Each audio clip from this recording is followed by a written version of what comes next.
Contact! How deep can you plunge into the darkness? Through the dark veil of space, time. I wish we could have joined you sooner. This is Warlord Chatter. Time is short. There is much to be done. The wait ends now. All right.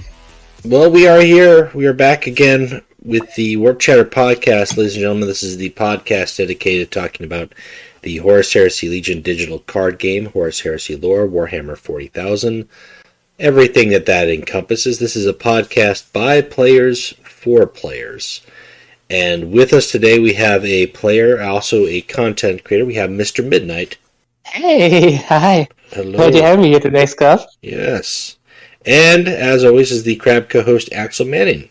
Howdy, ho, folks. Hello. Okay, so we've got on the agenda. We've got the faction spotlight for Raven Guard. We're finally making it. They are one of the last Space Marine Astartes Legions. We've got one more to go after that, which will be the Alpha Legion. But the Raven Guard have been a up and down in the meta since release. When they're up, they're pretty dominant. When they're down, they're almost non-existent. It's almost as if they're hitting and running in the shadows. So we're going to be talking about them this episode. But before we get to that, I'll do some player introductions. Mr. Midnight, the last time you were on was back with Team Germany during the World Cup in July. So now we've got you all by yourself. Tell us about yourself. There's not much to say. Most people know me anyway by now, I think, in the community. And I would be very surprised if people outside of the community listen to this podcast. But I'm Mr. Midnight. I'm playing the game for around 2 years now. I do YouTube stuff on YouTube, streams and all that. And I'm known for a very eccentric personality, so to say. Being edgy, being loud. How do you be loud to text? But you know what I mean. And I don't know. I also do sometimes good decks, sometimes bad decks on YouTube. And yeah. Anyway, as mentioned, many people probably know me by now. So there's not much to say.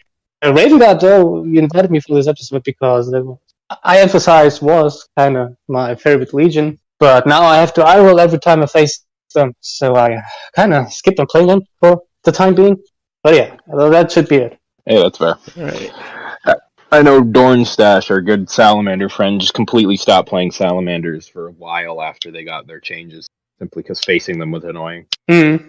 Well, I think that's fair because you want to see your faction do well, but it's kind of annoying when they either do it too easily or it's just as oppressive. Like for me, the Imperial Fist, I enjoy the Imperial Fist. I like playing them. I do not like turret spam decks. I don't like playing turret spam decks or facing turret spam decks. Yeah, that's the easiest way to go. That's not like, I'm playing Imperial Fist, so what do you play? Cambadias. Everyone's like, oh. Yeah, but if you're like, oh, I'm playing Emperor's Wrath Storm, then everyone is like, oh, you're a true scholar, my friend.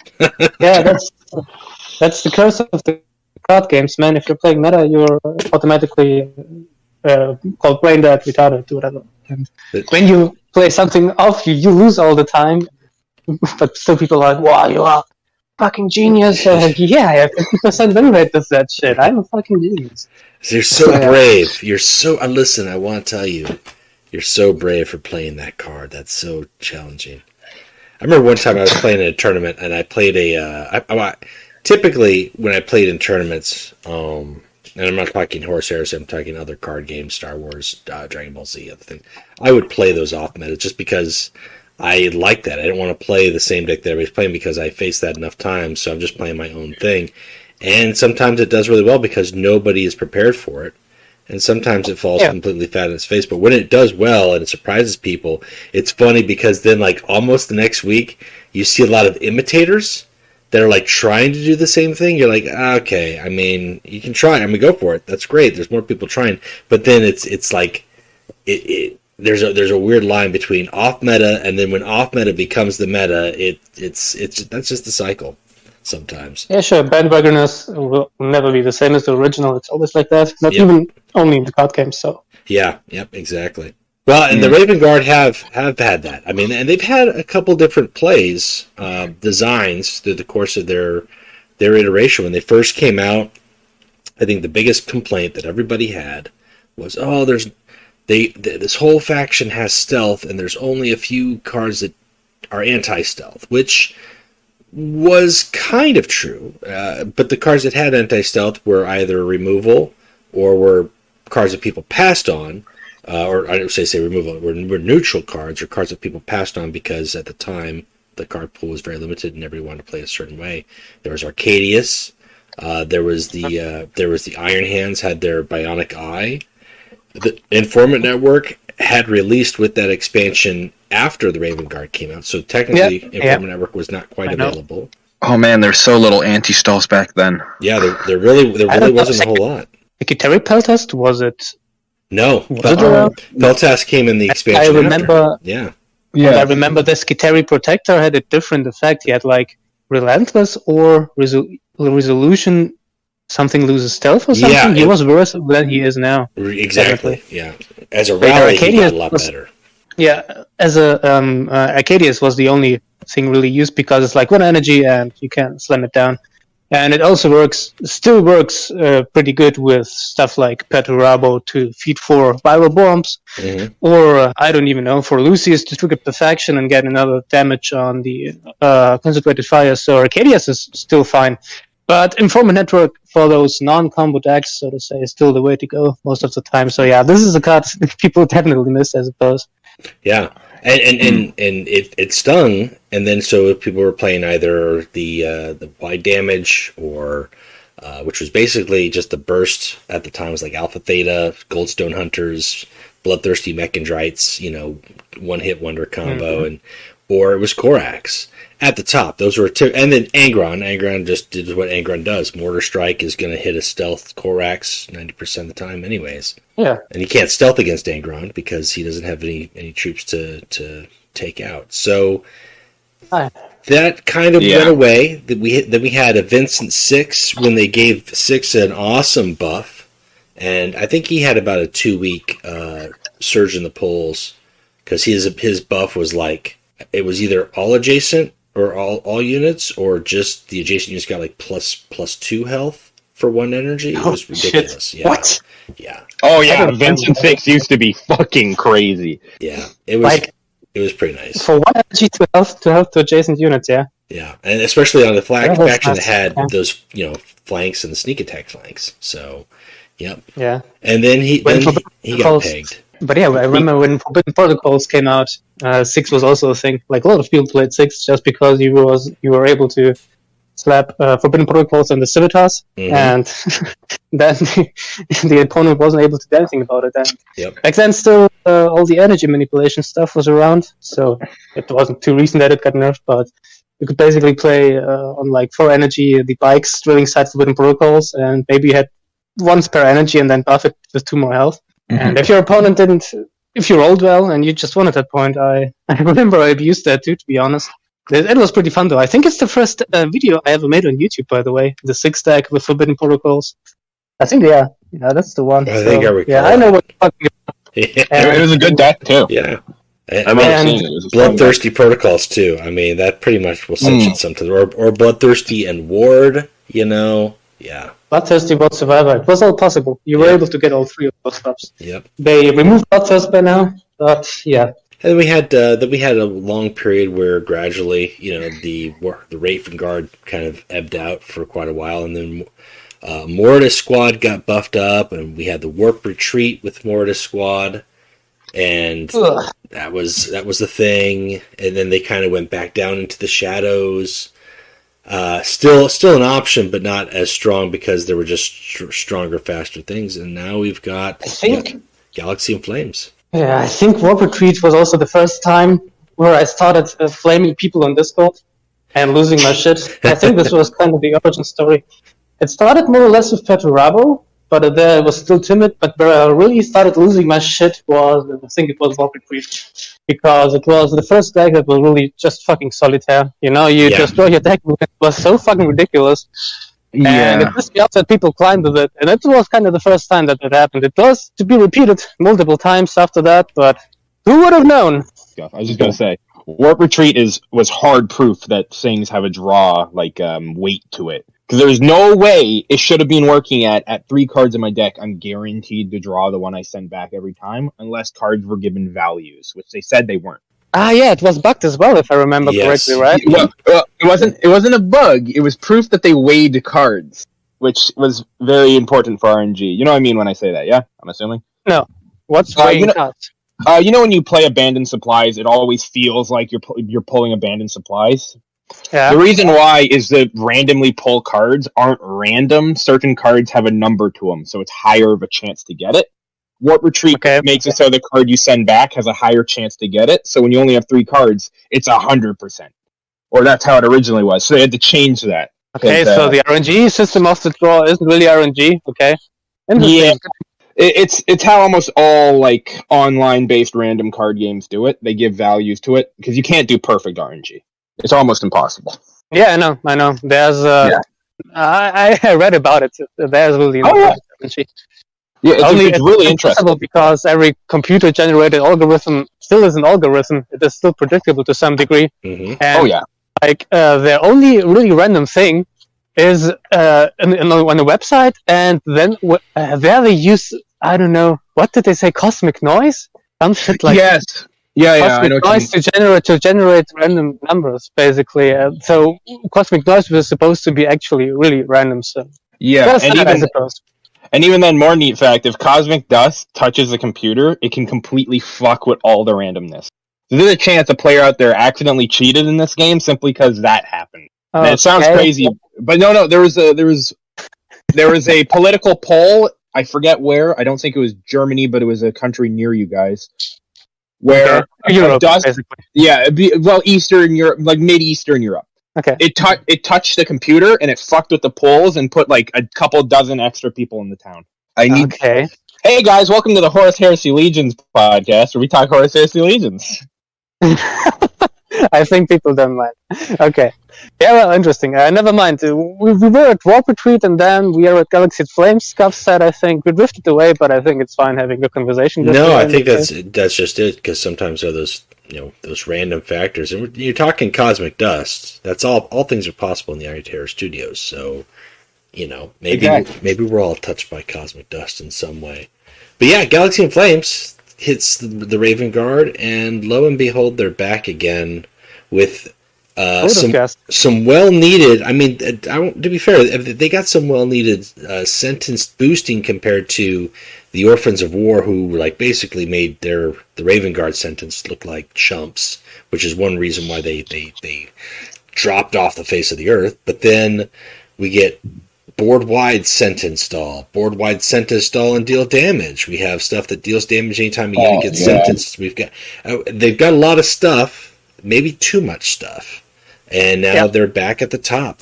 Maybe not the tip top, but top enough where you're going to see them. Tip top currently. Yeah, it is definitely tip top. There's two things up there right now: Sons of Horus and Raven Guard. Raven seems right. That seems like that's they're one or the other, and that it's very funny because it's very reminiscent, honestly, of Korak's debut versus Tarek. Sons of Horus versus Raven Guard. It's kind of weird how those two are once again in the same spot. Just different cards. That's all it is. Yeah, one is just fairly overtuned, being Raven Guard. The other one is just... my grandma could play Sons of Horus, to be honest. It's just playing cards which are green in your hand. I'll be real, because... and that's just demotivating for me, at least. And that's why they are on top. It's just easy autopilot deck. You play Master, you play Frontally, who you want. If your opponent can deal with that, I don't know if you watched my tier list, but Master for Lupercal is basically you play that, you hope for your opponent to not have an answer, you hope that your opponent didn't attack, you hope that your opponent isn't Night Lords, or something like that. And then it didn't. Maybe he cleared 2 of those, I don't know. Maybe he had a full board, but you still got Frontal Assault and 25 damage, so who cares? Yep.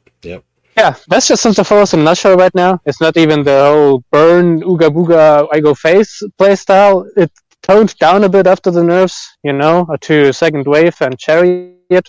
But now with Master, they're back again with the I play card, I win. So playstyle is stupid. Yeah. You've traded the single ape, style to a swarm of screaming monkeys is what you've traded it for. Yeah, like Barrel of Monkeys. Yeah, it's pretty exactly. accurate. Yeah, it's a Barrel Monkeys deck. Yeah, Not sure what that means, but I'll just agree here. just picture a bunch of spider monkeys, throwing stuff all over the place. Yeah. Okay, spider monkeys. Yeah. What's a spider monkey? It's your typical long-armed, long-legged monkey that you might see at the zoo or in the movie. Yeah. They have really long limbs, hence their name. So they look a bit like me. Okay. Maybe I'm a spider monkey and I don't know it. They could be. Depends on how they comb their hair. I mean, that could be your next handle on Discord. Midnight Monkey. Okay, man. Spider Midnight. Again, Spider Midnight. Holy fuck. Yeah. Okay. Cool, guys. Can we continue? I got it. Listen, this is just how it works. As far as so with the Raven Guard. So I mean, with that said, that's kind of their arc, their ups, their downs, where we are at presently. And I know you said as far as for Midnight. I mean, this is one of your favorite factions. Was it your favorite faction game wise, lore wise? I mean, what was it exactly that drove it to you? It was game-wise. It was a pretty cool setting up. It was a combo faction by default. Like, you had to play combo. There was no other playstyles except maybe 6. But 6 was still a combo deck.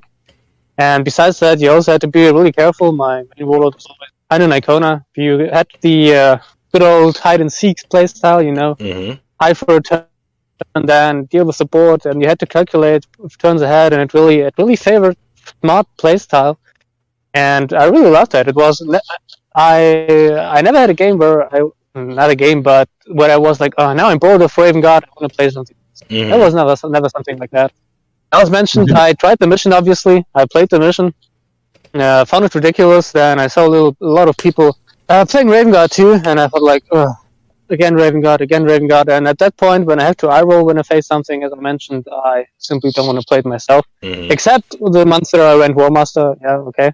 That was 1 month that I had to become the meta slave for my own sake, but besides that, my rule of thumb is mentioned is when I have to eye roll, when I see something, I don't play it myself. And that's why Raven Guard currently is just super annoying.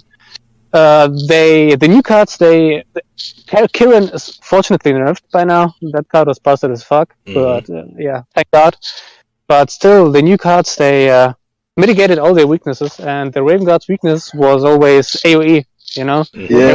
They were good single target assassins, like kind of lore friendly, more or less. Now, you get punished for playing troops. Earlier, you could overwhelm Raven Guard just by having a big board, and they weren't able to deal with that. The only one who's able to deal that, to do that right now conveniently, is Fulgrim, or Emperor's Children in general. Fulgrim more because he has a high HP pool, and if the game turns into grindfast, he still has his whispers. Mm-hmm. Besides that, any troop faction besides also knows still maybe if you play my deck with the Entertask maybe, then you still have no chance. You get punished for playing troops because you have for board here Shadow Killers, I complete my mission and now I win because permanent sentence every turn. That's just bullshit, especially because it stacks up. And yeah. Maybe a thing would be cool if their sentence wouldn't stack up. It would just give sentence to all non-sentence enemies. Maybe that would be fair. I don't know. Maybe something like that. And anyway, so you win long games against troop decks because Korax also can hide forever. And if you don't happen to draw both your anti-stealth you had to put in your deck because of this meta, then you just lost because it's not on the top of your deck. It's just frustrating because, as mentioned, you can hide forever. And yeah, if you don't play troops, people started running shit cards like Fury from Birth simply because they became good with the tons of shit that gives sentence to everything, like Chiveni Squad and Shadow Killers. And if you don't play troops, then that guy's gonna play Predatory Strike, Moretus, and Fury from Above on you, and bam, you're 50 HP less or something. I won't count that right now, but it's a lot of damage. And it's like, it's 9 from Fury from Above, 2 from Moretus, 3 from Moretus, so yeah, it's 12, and maybe you have Raven's Talents, so another Warlord attack for 4. It's 16 damage, that combo, alone to your face. With 3 cards. That's considering you don't have the mission, yet, so playing solo Warlords also isn't the solution here. There's just no counter playstyle except, as mentioned, having anti-stealth at your disposal when you need it, basically.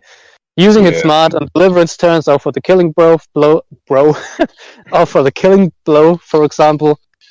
And yeah, you just have to perform mental somersaults to win against the Raven Guard currently, while they are just, they are not rewarding anymore. You just play your card, you just complete your mission, and that also turned me off a lot. Well, and their lethal range is very big, too. The more cards that they can throw into a combo, their lethal range, you think you might be safe at 15, 16 health, and that might not be the case at all.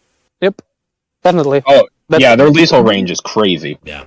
Yeah, I agree. I mean, with the Raven Guard, for me, that was the thing that drew me to them initially, too, was the playstyle. Like, as far as lore goes, they were always kind of like so-so. Like, it's a hit-and-run, stealthy faction.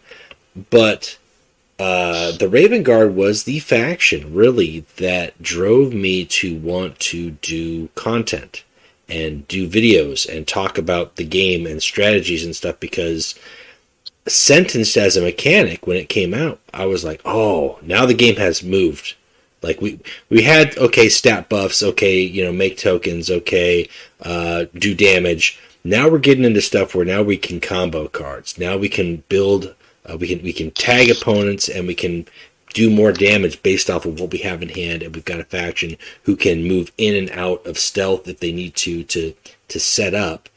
And there were a lot of people who were frustrated by that, because like, I can't play my tactic on you because you're stealth all the time. And it was like, okay, well, maybe you don't know how games work. Like, that's a good thing. This is a good thing for the game. And I found the Discord through discussions. I'm like, oh, there's a bigger place to talk with people who actually, can chat a little bit better than global. And that's where it was like, I want to do videos. I want to show people the idea, the point of these mechanics and why they're not bad, why they're good, why combo decks have a niche, why they're useful, why aggro is what aggro is, why control is what. So that's really the faction that like sparked my desire to discourse more about the game more than anything else. And I played them. I mean, I was lucky when Raven Guard launched. I played a couple runs on events. I got Korax. I got 2 bikes. I got 2 Mortis squads. Not Mortis squads, Mordathans. And I got Raven's Talon. And I was like, all right, I'm playing Raven Guard. I played Raven Guard for like 3 months and had fun with every game until eventually I think there was either a balance patch. It was either I switched to Emperor's Children, Laser Light Show with the T-Lots Changers spam, or the Alpha Legion, because they had come out, and it's like, oh, finally we had another stun control and secret orders with Ingo Peck. But I mean, those are the kind of decks I like to play anyways. I like to play decks that you think that you've got some more interaction with your opponent rather than just, I play a fast card, I play a high damage card, I play a fast card. But once you start seeing it over and over again, it doesn't matter how creative it is, because it's creative for the first couple times people use it, but when everybody's using it, it's not being creative at all, and that is boring. It's not even creative anymore. As mentioned, it doesn't reward smart playstyle anymore. It goes almost by the formula that I play green card, I win. And I simply don't like that. It wasn't the case before the expansion, and now it is the case. It still has a skill cap to some degree. You still have to do maths. You still have to know when it's smart to stealth, but can you rely on it, play around cards and all that. Use the cards at the right point, but you don't really have to anymore. You can I see people constantly playing like Predatory Strike turn 1, Curse of the Raven turn 1, just to cycle, and that pisses me off, because it's just like rookie bullshit, and in the end they don't get punished for it because they're not missing combo pieces because they have 10 other cards do the trick in the end in the deck. So yeah, that's the current state of Raven Guard. And for you, apparently, I don't know. No, I think that's right on. I mean, and it's really frustrating too, because just like some other factions who, when they're in that mode where they are developed, where they're overtuned, they never run out of cards. They always have the answer that they need because they're constantly either drawing or cycling, whatever it is. We've seen it with Emperor's Children. We've seen it with Knights. Oh yeah. We've seen. I mean, like that's when you hope that we see some change. We got Kyrus nerfed. I would like to think that in the balance patch, And as of the date of this recording, we don't have a March balance patch yet. I like to think that in the March or the April balance patch, we see some of the stuff that's still not getting played from Galaxy and Flames get improved, and maybe some of the stuff from Raven Guard and Muster get downgraded a little bit. Even if it's just by adjusting the energy cost on a couple of those cards, that makes a big difference, especially with a combo faction, where 1 or 2 energy together means I can't play this combo until 2 turns later than I used to be able to. I mean, that makes a big difference. So Yep. That's something hopeful to look for. And I think realistically, when the numbers show what they show, and they're very impressive, we'll see those changes. I just don't know what they're going to look like. I'm not very positive. It's Wunschdenken. I don't know what's said in English, to be honest. It's wishful thinking. Okay, like that. okay. Yeah. We had, I don't know, I've counted many times, like how often, what are the odds that they are actually spotting the problems with the game, and how many times we're actually getting a balance patch, and the rate so far was definitely below 50%, even less, I think. Best examples are Party Squad. Like, why? I definitely think they just think, oh look, Sons of Horus are kind of having a too big win rate. They have their data sheet there with their percentages of win rates and user rates. They were like, hey, what's wrong with Sons of Horus, by the way? They are vanilla as fuck. What are we supposed to nerf? Man, I don't know. Just roll the dice. Okay. It's a Party Squad. Okay. Tone down the buffs, because apparently Chaos Horus. If I know, I skimmed over your podcast with the Q&A podcast. Yeah. And I remember my question about why Whisper Horus is like never changed, because it makes no sense to play Whisper Horus, because you can just play Master and Frontal Assault. And I think the community manager said something like, it's the strongest Primarch in the game, or something like that. Yeah, strongest reckoning in this. Yeah. Yeah, I mean, if this would be a one-on-one Primarch battler, like fight Street Fighter or something like that, he would be the strongest, because he can perma-stun your opponent. Sure, you can stunlock if it's Angron, great. But it's not. It's not a one-on-one game.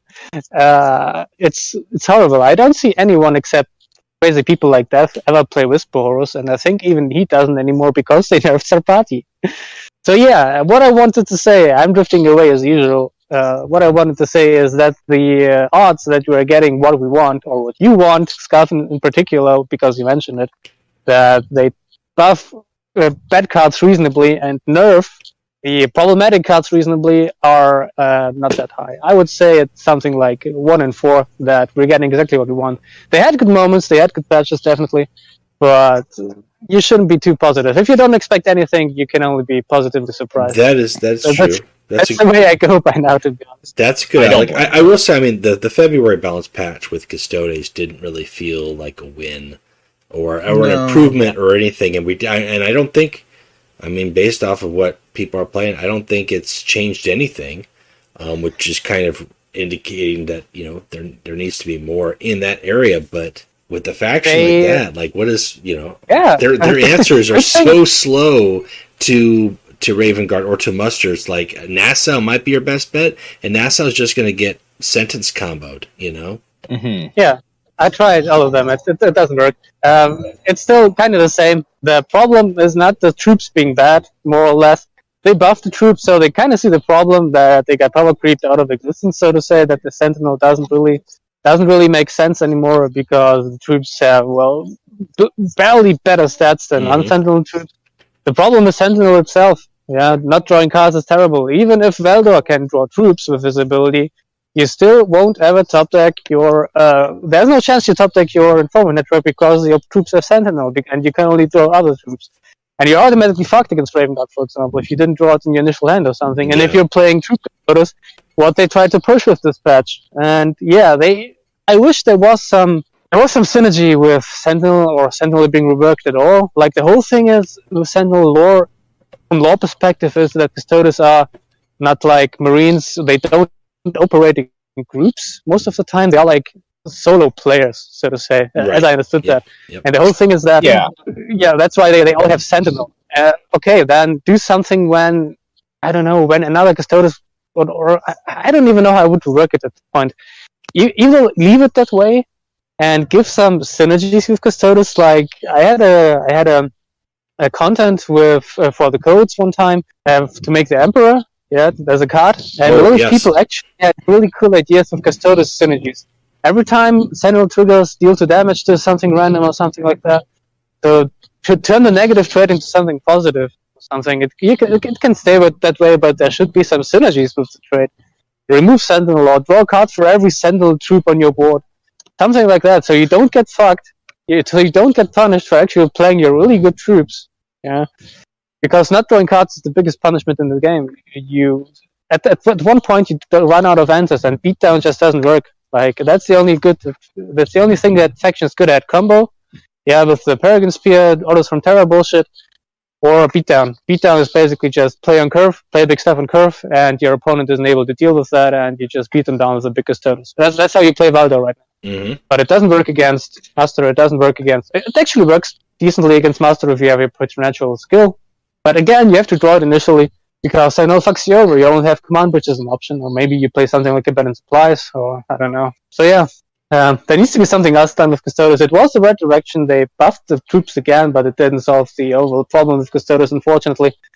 But yeah, who knows? Maybe we'll see more changes, but I'm not that positive about it, since it's probably like checked on the list. Okay, we buffed Custodes, let's go ahead. Right. I hope we get a couple more, but yeah, I mean, it's not going to be... The sizable patch was February's. If we get other things, it's going to be minor tweaks at this point.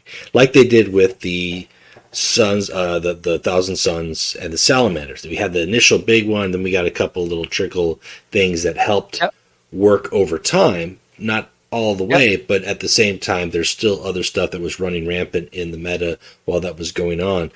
Khorne's Favor, Desperate Defense, I think, was still out there maybe with the Thousand Suns first patch. I could be wrong, but... No, I don't remember. But the first Thousand Suns patch was garbage anyway. Yeah, but by itself, exactly. So, I mean, it was like, that's not enough to do anything. I mean, it's great that we're trying to make some Psyker work, but we need more, and then we get a little bit more, and we get a little bit more, and we find like, okay, we can do something with it. Now we've got the stuff in the Galaxy and Flames expansion, which is great if you want to go that way. But you also, some of those decks, and this is not just Thousand Suns, I mean, any deck that is using a lot of standard neutral tools, cycle tools, stuff that was already in the faction, if there's not a new playstyle or a better replacement for it, why would you change what you've got? Like, Salamanders get Mount Deathfire. Way better than Resilience. You can still play Resilience if you want to, but I mean, like, okay, that's an obvious upgrade. Great, cool. But then you've got some other stuff where it's like, okay, this, like Word Bears, I've got just a bunch of like, okay, it's just another, it's a 2/3 guy with a sacrifice. That's probably the what they got. Yeah, put a cultist in play. Okay, I mean, I guess I'll take out a cultist that I already had in the deck. Yeah, it's unique to say the least. I mean, I had to say the Word Bears there, Axel, to make you sad. That's, if I don't make you sad every episode, that's, it just hasn't a real episode. That's right. You got to have some sad tears here. That's what's some word bearer self-loathing. Though people are seeing a word bearer patch in the code. By the time this comes out, it may have happened. That may have happened. By this time this comes out, it'll be the 10th of March. I will say this now, really quick to digress. I'll go over a little bit more in plugs. But I'm going to have a mini episode coming out on the 14th of March. Just a quick, probably 20-25 minute episode talking about some new updates for the game. Not necessarily balance patch stuff, but anyways. Yeah, I was going to say, is this the teaser we've been seeing? Oh, you know more than you're letting on? I know a lot more. Is it hype? I will say this. I'm excited for it. I think it's good for new players and old players. Okay. Wow, it's not campaign. Great. It's not campaign upgrades. It's not only good for new players. It is not. It is not just campaign. No, but it will not change how you play the game. I will say that. So this might need to be edited out. I think it's a tutor system. I do think that it will also, if some TOs are clever enough, it could make for some very interesting tournament formats as well. Huh. You heard it here first. Team up tournaments, like you know what I mean, like new player and old player and veteran team up tournament type, or what? I mean, that's a good idea. That's a pretty good idea. So what I'm hearing is we're getting war gear into base game, is what I'm hearing. Hopefully not. Right. Please no. Everybody's got like a cost -1 upgrade in their deck. Like, why wouldn't they play that? Everyone becomes soul, or everyone has his Slated Ground by default. No, right. thank you. And there's like one guy who's like, I just have the Survivor 2 upgrade. That's all I've got. And 4 extra health. Right. Oh man, those ones are such jokes. I want to see a Mariner with a 0 energy ability. That's the world I want to be in. I got the 0 energy on Medusan during this last campaign. I was like, okay, that's cool. I'll take that. Sneak attack for free. For free, yay! It should be a 0 energy by default, to be honest. Yeah, I mean, it's 1 energy. I guess it limits you playing stuff on curve, but then you get throwing a couple of Voraxes there. That's where it's really at. Yeah. I managed to get Lucius. Let's see more Medicine, I think, if his ability was 0 energy, to be honest. Oh, I think it would be balanced. Absolutely. Yeah, Vorax would always come out with sneak attack. Mm-hmm. It would. Yeah, and you have also Forge Feign. Yep. Yeah. You also got Forge Feign, and then 8 energy, and 1 has sneak attack. Yep. You've got 6 damage for free, and then another 6 damage built in if you need to throw it. That's 12 damage if you had to throw it at one target. Maybe 9 if it's a big beefy health. So yeah, for 8. I don't think that's the world we want to be in. What? That's the stuff. He had his day. It's an old deck, but it still works at a certain level. Right. Not at high level, but it still works. I mean, I guess it's finally a chance for Medusan to thrive, so we'll give it to him until Mark cuts his head off. I was just about to say, you beat me to it. Right minds. That's right. Well, so with the Raven Guard, let's talk about the Warlords. Let's break down. We've got 5 Warlords. We've got 6. We've got Nev. We've got Shuriken. We've got Korax, and then we've got the new guy whose name I have a hard time pronouncing sometimes. Arendi. I'm gonna call him Arendi. Yeah. Arendi. Yeah. Something Italian. That's what it looks like. Yeah, exactly. I personally, I'm not a fan of the new Warlord. I mean, I like the fact that they made his ability a little bit better than it was, because on release it was just not great. It was a joke, yeah. But I prefer to play Korax or Nev just because I like the standard, pay 2, deal 2, potentially draw a card. That's fine. But I know Shuriken is if you're not playing Korax, people go with Shuriken 9 times out of 10. They all do stuff a little differently, right? You've got a couple guys who do damage. 6 is the only one that actually seems to support a troop build more than anything else. 6 is an Iron Hands Warlord. Yeah. Yeah, he really is. He's like, all right, front lines, vehicles, go. Why an apothecary is making vehicles stronger, I'll never understand it, but... No. He's a tech marine. I don't know. He's healing the crew on the inside. That must be it. He's getting in that canopy, and he's like, listen, guys, your machine's falling apart, but you're super healthy. With them, and they've all got different builds, but I mean, what would you guys say is your preferred Warlord to play, or 2? Oh, man. I barely play Raven Guard. When I do, I always play Nev, simply because I do like I'm Loken, but in a different faction and slightly different, because there's a dozen of those in this game now. I don't know. Plus, he looks good. I love the look of that type of helmet. Yeah, Mark, what is it, Mark 3? I want to say Mark 3. I think it's 3, but the little bumps on it, yes. Yeah, I think my profile picture is it. Cringe nuts, okay. That's... I said my favorite one is Shuriken. I think you always have the choice between Shuriken and Korax.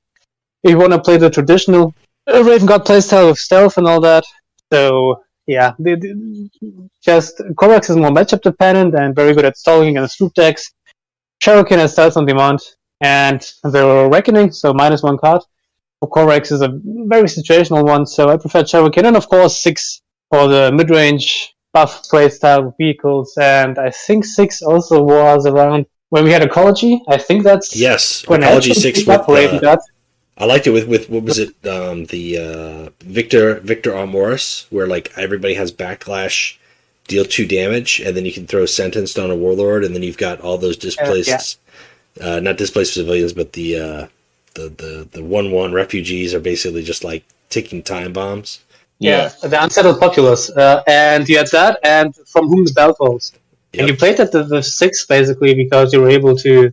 You had one extra card, and you were able to outlaw your opponent. It also worked with Cherokee, but 6 was kind of the way to go with that. So yeah, and after that, of course, Forbidden Protocol 6, Vehicle 6 basically, he just has very good synergies with the low health, high attack value cards of the Raven Guard. That's why I also like him.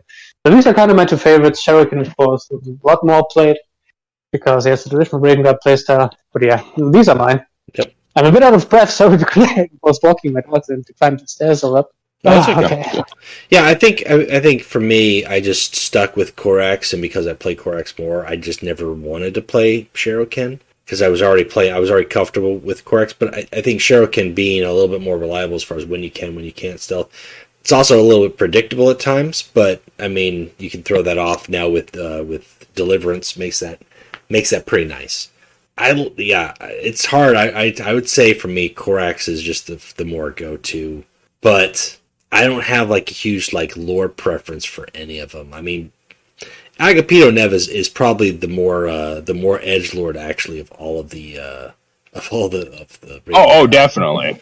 Given his situation, I mean, eventually Korax becomes uber. Korax uber becomes edge. a shadow demon. Yeah, in the 40k universe, but in 30k, he's still kind of struggling, and Agapito, on the other hand, has had to deal with the outright treachery, and it's really left him scarred. And he's actually got a pretty cool, I want to say arc, but necessarily story in the Deliverance Lost book, where he's kind of essential in sniffing out the Alpha Legion infiltration. So not a bad character. Unfortunately, his brother Bran Nev in the Orphans of War does not have as good of a fate. That's a whole different ball of wax. I mean, it's Orphans of War, but we could get into it if we need to, lore wise. So going then from the Warlords to the rest of the Legion pool, as far as the cards that they've got, troops or tactics, what would you say are your top 3? Top 3, okay. Whether it's go-to power or it's just preferred, whatever it is. I'm just gonna ignore the obvious ones like Shadow Killers, Chiron, the staples, and just say the ones I like, because you put those in your deck automatically. These ones you do too, but I really like them. I think they're called Scimitar jet bikes. Okay.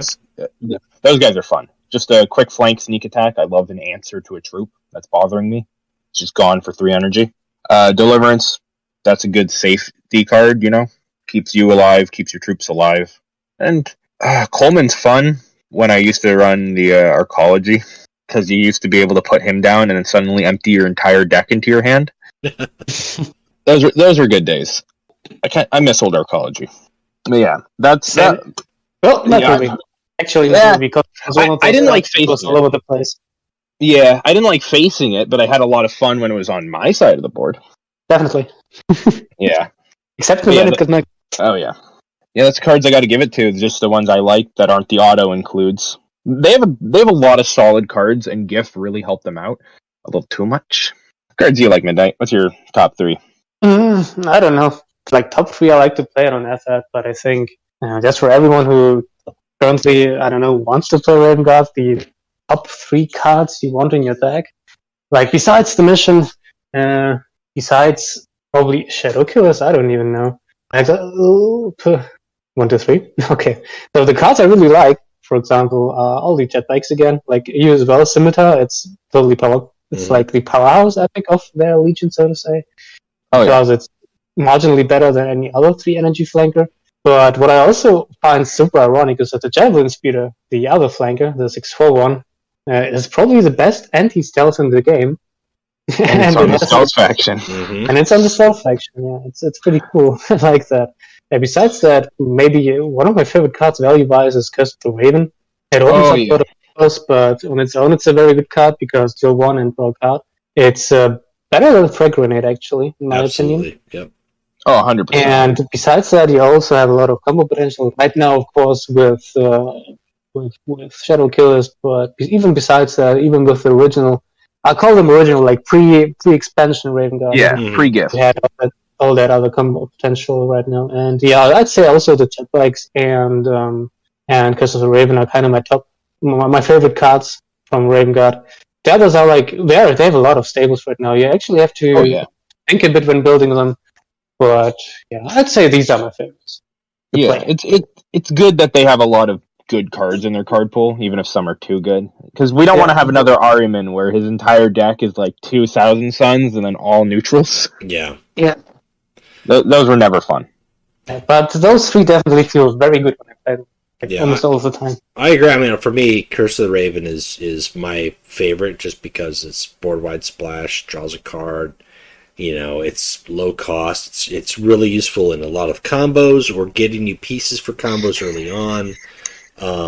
Scimitar bikes, still, it does its job, and if you're facing Raven Guard, there's a high chance you're going to play this troop, and now you have to deal with the Scimitar, so do you have an answer for that Scimitar on the next turn or not? For my third, it's kind of up in the air between either Raven's Talon, which is just always good, or honestly, and I know it's overcosted, and I know not a lot of people play it, but I've enjoyed playing the new speeder with Cleave 3, the Flank Cleave 3 speeder from Galaxy and Flames. The Enzo? Yeah. Enzo Ferrari. Yeah, it's just beefy, and I know it's a higher thing, and it's more like for the non-sentenced, non-mission stuff, but I mean, it hits hard. It cleaves for 3, which that's usually 3 into the Warlord, and then typically it's still on the board that your opponent has got to deal with. I like the fact that they've got, I don't know if they're the speeder faction, but they definitely should be considered the speeder faction because they've got a lot of speeder factions. It's White Scars. Yeah, White Scars is speeders and jet bikes for sure. That's their bulk. Yep. But the Raven Guard are close behind them. Yeah, I like flanking and doing a little bit more than just a single trade flank. So when you got a sneak attack flank, or you've got a flank with cleave, the cost speeder with 1,000 Suns, I like that, and it's got enough health where it could very well stick around, and now your opponent has to deal with it. That's always some cool stuff. Speaking about Raven's Talon side, that's probably also my fourth favorite card on the list. Having sneak attack on your wall feels super good. Especially on curve. It saves you so much health if the game breaks on, and turning your Warlord into chaos spawn is just orgasmic, my friend. It's very fun on Korax. I do not like it when it is received by another Warlord under crucial choice. And it's like Karn or Lucius. Yeah. No, please no. Yeah. I mean, at the same time, you don't want Shuriken with Bloodthirst. No. No, that's not fun. I disagree. Just every turn, 3 and hide. Jeez Louise. When push first to energy, that was really the go-to with Iota, who can give attack and 2 damage for every turn, or the Shadow Killer can perma stealth. Yep. Pretty cool. And I had a mirror match once where both of us had that. Oh. From Crucial. I think one had the Blade from Blood Angels, the other one had Mercy and Forgiveness. So yeah, that was a ton of fun. And it was in the end a very tiptoeing match we constantly attack their own troops so we can perma-stealth again, because you have to target something with your ability, to stealth up again. And it was went down to ran out of troop first. And it was pretty cool. That's funny. One of in a lifetime, I suppose. Well, it's games like that too that kind of make. They're not. It doesn't make Crucial Choice that's why we play it, but it makes it memorable. And makes you remember that there are some things especially in this game with the RNG and all the card creation stuff, there are combos and factors beyond your control sometimes when you start generating cards. You came down to play these cards and your opponent's got that deck, and before you know it, there's 3 or 4 cards that neither of you brought to the table that are in the mix that now become a thing. Whether it's through Kaiser Lane or through Crucial Choice or something else, then you Remembrance or Order. Next thing you know, you got it gets interesting. It's still not a good thing. I'm not. I liked it. I liked them having the missions because it really diluted Crucial Choice, and some people stopped playing it, which was nice. But I can't believe that was unintended. I love that so much.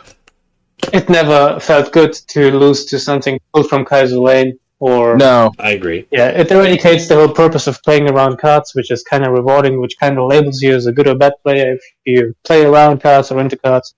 So that completely eradicated that, and I didn't like that. But it still was kind of fun. For example, getting the Ultramarine mission on Kaifa, something like that. Yeah. Missions being in it was a good nerf for it. I don't know why they changed that. Yeah, it was always it's always fun when you're not in the receiving. Yeah, well, I still talk about this sometimes. I had one game where I drew 3 missions in one crucial choice, and none of them could be played by my Fulgrim. I couldn't get any of them. Like the Death Guard, Word Bearers, and like Thousand Suns mission. You're like, thanks. Yeah, pretty much. And I just kind of looked at that and went, that's cool. I'll use one of these to trigger perfection later. That's about all you can do. Yeah. Oh. Well, so as a whole, with the faction as it stands, so we got Warlords talked about. We talked about the top cards, favorite cards, preferred cards, however you want to follow it. With the faction itself, how would you rate them on a scale from 1 to 10? I know we talked about where they're at power wise overall, not just in this moment, but like your preference to them and their highs and lows. How would you score them? So are we talking about, again, I didn't understand that quite. How would you rate? Yeah, power level. How do I rate them power level, technically? Not outside of this meta as well, in general. Just in general. Right now they're dominating, so I'm going to have to give them a hard 10, but in general, how do they perform, in your opinion? In general, I would rate them. I will combine power and design in one, and I think from your perspective and the whole, as I said, I really enjoy the playstyle. Actually, I would rate them something like 7, because they are very strong if you play them correctly and if you build the deck correctly. If you know what you're doing, so to say. But like mission. We don't talk about the mission right now. There's no counterplay to the mission except having Bastion or except playing Pollux. But if you're not playing Imperial Fist, there is no counterplay, unfortunately, except rushing them down or something. So there is counterplay in terms of anti-stealth, and if they are not so popular anymore, you will get rewarded for playing your anti-stealth smartly and not like wasting it on a Numus squad or something like that. You know, I have to keep it when he plays Deliverance or he kills me, otherwise I know it and I have to play it when he is about to stealth up and I'm going to kill him next turn. It's rewarding to play as them and against them, and I hope it will be like that again sooner or later.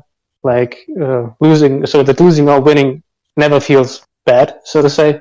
So yeah, I would combine power level right now is probably a 9 or an 8, because there is again counterplay, but you need a lot of that. You need 2 or 3 anti-stealth cards in your deck to play against them and have a somewhat good time.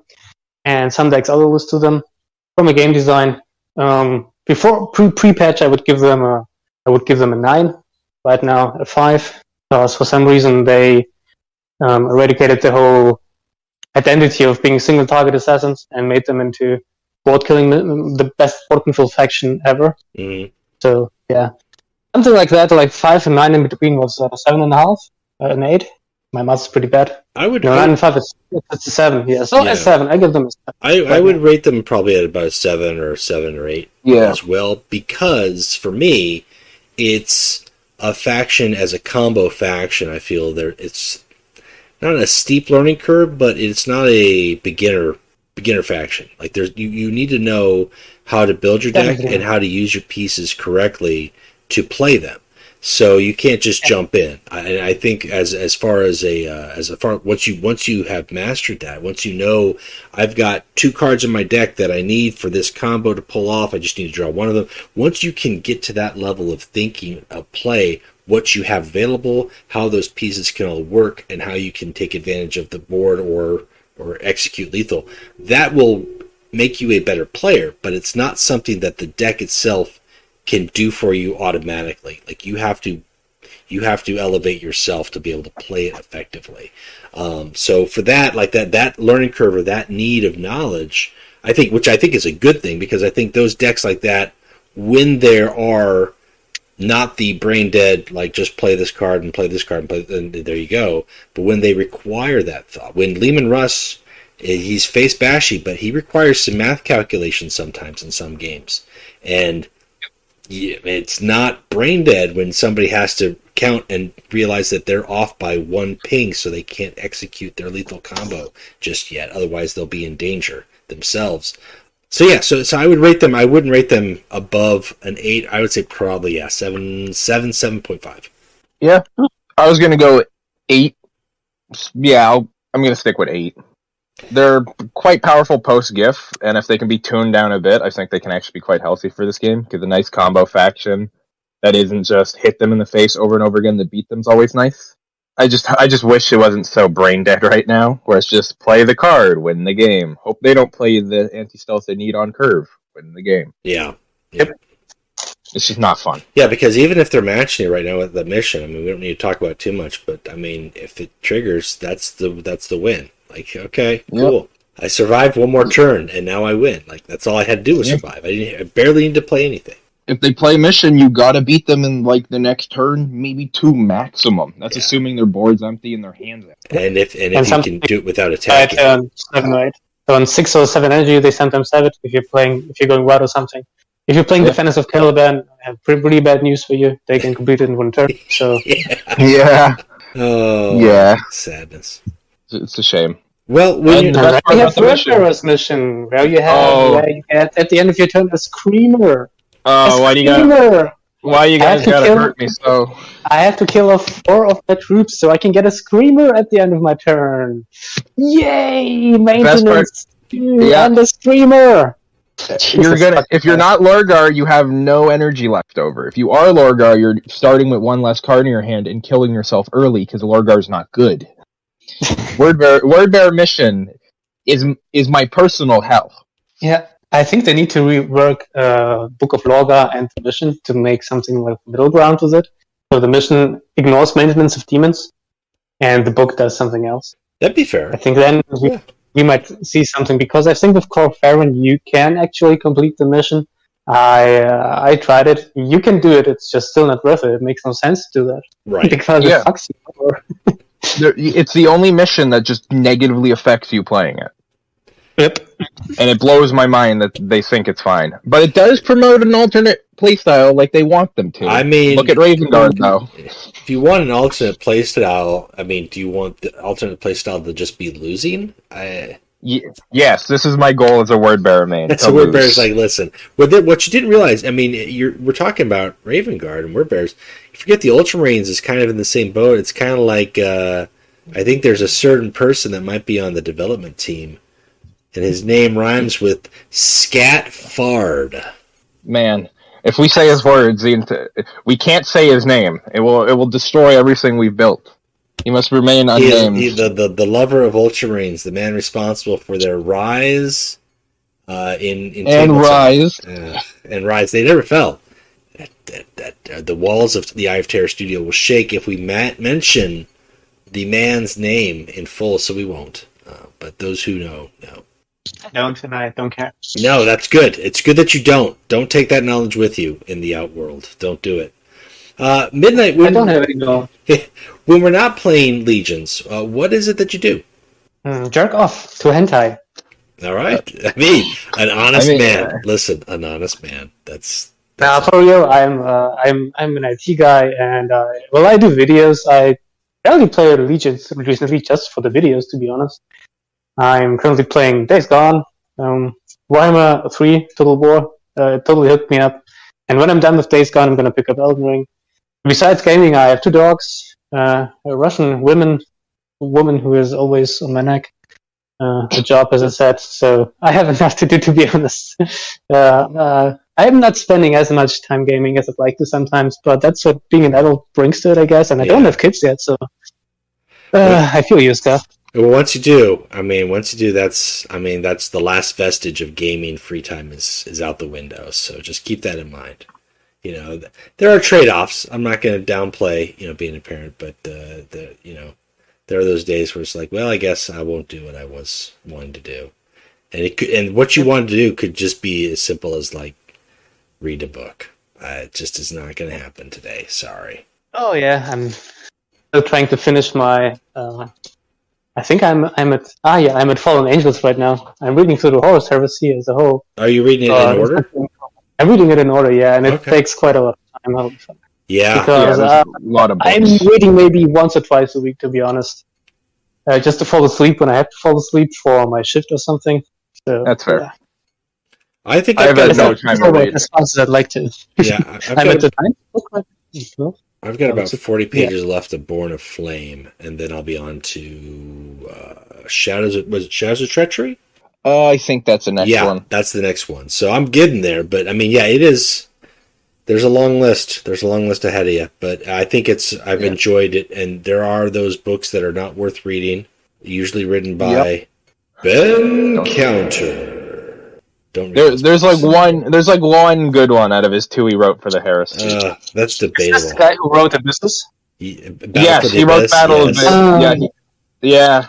It's Abyss in German. Okay, I got it. All right, I guess I accept it. I didn't have this. I didn't have this. What's it? Not superstition, but prejudice for him. But as soon as he mentioned there's one author that doesn't do books, and I instantly thought of Abysses, and I thought like, oh, is that guy you're talking about? And You can read the book See? if you like to watch word bearers die for like 400 pages. If that's what you're into, you'll love the book. If you're an Ultramarine fan and your name rhymes with Bat Board, you're gonna have a blast with Battle of the Abyss. But if you're not, then yeah, It's okay. just- Not because of that. It was just pretty uninteresting and tedious in my opinion. But and the best if I part of compare the this book, if I compare this to Fulgrim or Alpha Legion, it was just galaxies difference between the quality of the Yeah, read, oh, in my absolutely. Yeah. And those were so much better in terms of building lore on a faction that you didn't know exactly how they were before the heresy, and turning things on its head. I've said that before. I think my favorite Horus Heresy books, and it still is true as I'm going, is when you get a story that's a good story, but then it also turns what you thought you knew on its head, and you're like, oh, wow. We never knew that. We thought there was something else involved. Like, we always thought, like, oh, Fulgrim, cut down Ferrus Manus. And he did. But that little extra bit that, like, oh, you know what? It actually wasn't him. He couldn't do it, and it was the demon that took control that moment. Ferrus was probably still going to die in that treachery moment, but Fulgrim couldn't do it, and Fulgrim regretted it, and then down the road, he comes back and he takes his own possession and turns it on his head. The Alpha Legion, you find out, that they're doing it for their own reasons. It just spins things around where you then look at the bigger picture. You're like, wow, what else did I thought I knew? I don't. Yeah, Alpha Legion was amazing with the whole the Cabal thing. Yes. Like, Cabal were and really cool. what I wanted to say about Fulgrim, what I really liked about this one are all these Dorian Gray references, and that's a personality. How do I say that? That's a persona from literature I really like. The guy who got who sold his soul to somewhat of like say a demon, and he got caught in the painting. Yes. And afterwards. Oh yeah. And Fulgrim also got caught in the painting, more or less. But there are also so many other things like the Fenice, where all the demonettes appear, and this blood orgy, so to say. There's also a parallel because Dorian Gray also kind of sunk into excess and depravity and all that. Like, Dorian Gray is complete Slanesh, corrupted, so to say. And back then when I read about Dorian Gray, I was kind of a bit hooked with that, and reading Fulgrim again put me back in that because there were so many parallels. So, yeah, pretty Really cool. good. I think, yeah, there are some good books, some bad books, and Fallen Angels also is kind of tedious by now. Yeah. But I kind of know what's going to happen. And I'm still waiting for it to pop off. So there's some motivation to read. Yeah, I don't want to ruin it for you. I'm not going to give you spoilers. No, but, it's good. Which is why Battle for the Abyss is my favorite, because everything happens in that book, and then at the end they go, it didn't matter. Yeah, it's like, you just went through 300 pages, and guess what? Nobody will Didn't know. matter. Didn't matter. None of it. They have extra ships. None of this mattered. Yeah. Woo. It's just. They saved McCragen, and the reader knows that they saved McCragen. We are the ones to bear their honor with us, Right. Bear the honor of, what's his name? Lysimachus Cestus, was it? Lysimachus Cestus and the world leader guy. He was badass. Oh, right. Something, Frank, something like that. I can't remember The his guy name. who, But like, He would I know you're talking about. was in the Went ship for and like the- hiding in there and just like a one man. Yeah, he was like guerrilla warfaring alone. Yes, he was pretty that was honestly that was the only scene in that entire book I enjoyed. That was it. Like, was just that him, and then He was also the he was also the only character with a personality. Yes, to some degree. Yeah, because everybody else was pretty much, here's the trope. Oh, they're rowdy space wolves. Oh, it's a stick up his butt Ultramarines. Oh, it's an ambiguous Thousand Sun wizard.